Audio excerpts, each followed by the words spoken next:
Hey, Steve Stine from Guitar Zoom here. Thank you so much for joining me. Today we're going to be talking about the importance of dynamics and how you can use that in your playing with just a few different minor adjustments. Now, this conversation came up from the last video that I did. I had a lot of people that were commenting and contact me about discussing dynamics further. So that's what we're going to be doing today. I will link to that video in the description below so you can check that out and hear the little jam that I did. And if the video helps you, please do me a favor, subscribe to the channel, like and comment, and share it with somebody who might be able to benefit from it. So let's go ahead and get going.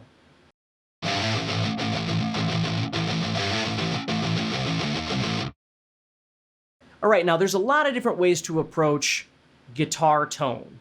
And we're not going to get into all of that because it's endless. But let's say you've dialed in a tone that's really, really heavy. Like I play in a bunch of different bands from, you know, metal bands to rock bands to original stuff and just all kinds of different things. So if I'm playing with my metal band, I find myself, if I was needing to play dynamically, oftentimes I'll have different presets with my amp that I can use. So I've got a clean and then I've got a crunch and, you know, a really heavy channel and things like that. But there are times too where I find myself either playing on an amp that doesn't have all of those things, so I just dial in kind of one generalized sound, or maybe I've got a pedal that will do the boost, right? It'll overdrive my signal to get me to a more hard rock metal kind of place. But let's just strip all that away right now and just talk about if you were playing in a situation where you really only could dial in one tone, and you want sort of a generalized tone to be able to make a full use of dynamics.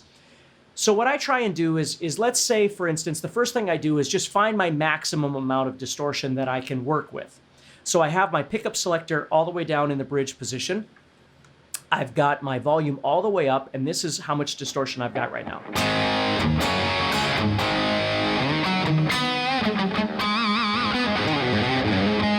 Now, if that wasn't enough, I could boost that a little bit or, again, have a pedal or something available. But let's say we don't have a pedal available. So what I do then is once I've dialed that in, what I like to be able to have is a bunch of space below that for dynamic playing, right? So the first thing you're going to notice, let's just take this chord. I'll just play a D, and what I'm going to do is I'm going to switch that pickup selector to the center position, and I'm going to roll back my volume.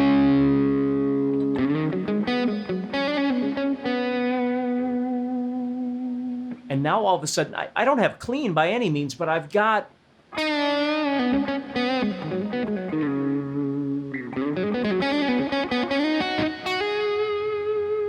Now if I need a little bit more, I can turn my volume up. Or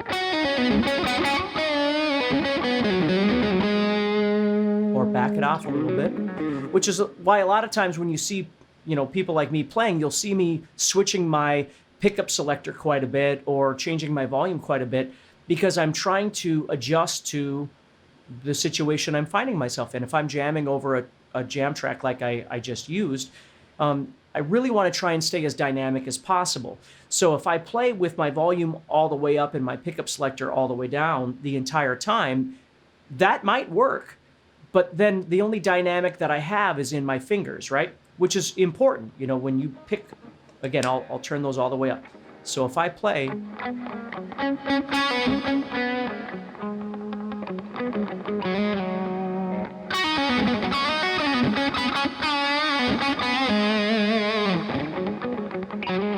You know, I can back off quite a bit, but there's a confidence factor for me if I switch that to the middle position and I drop back my volume.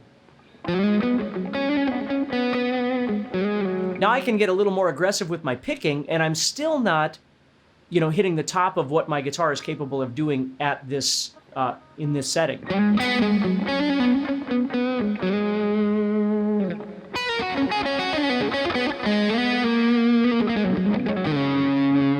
So I can bring that up, and I'm still not all the way there because I can drop this down, and I'm in.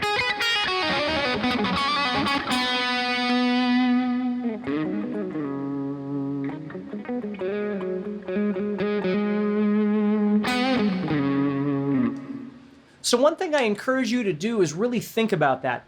You know, even if you've got a great guitar amp that does all kinds of different things, try every once in a while to just dial in one kind of sound that might cover a variety of different situations that you find yourself in. That way, if you ever have to, get together with, you get up and jam with a band or something at a show, and you don't have all of your gear available, at least you kind of know how you could work with finding something comfortable with that person's amp or guitar or whatever it might be.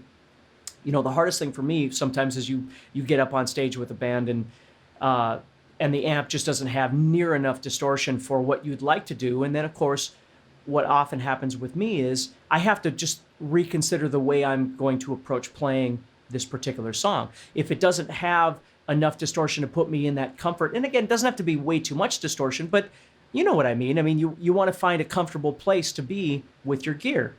It's the way I play. So if I play on somebody else's guitar and it's something I'm not comfortable with, the strings are really thick or something like that, and there's just not enough distortion, then I have to rethink the way I'm going to approach playing. I'm not going to try and do all the stuff I normally do on this guitar. I'm going to back off a little bit and try and play more dynamically. You see, so there's lots of different ways that you can approach this when you need some dynamics in your playing. So hopefully that helps you, gives you a little food for thought.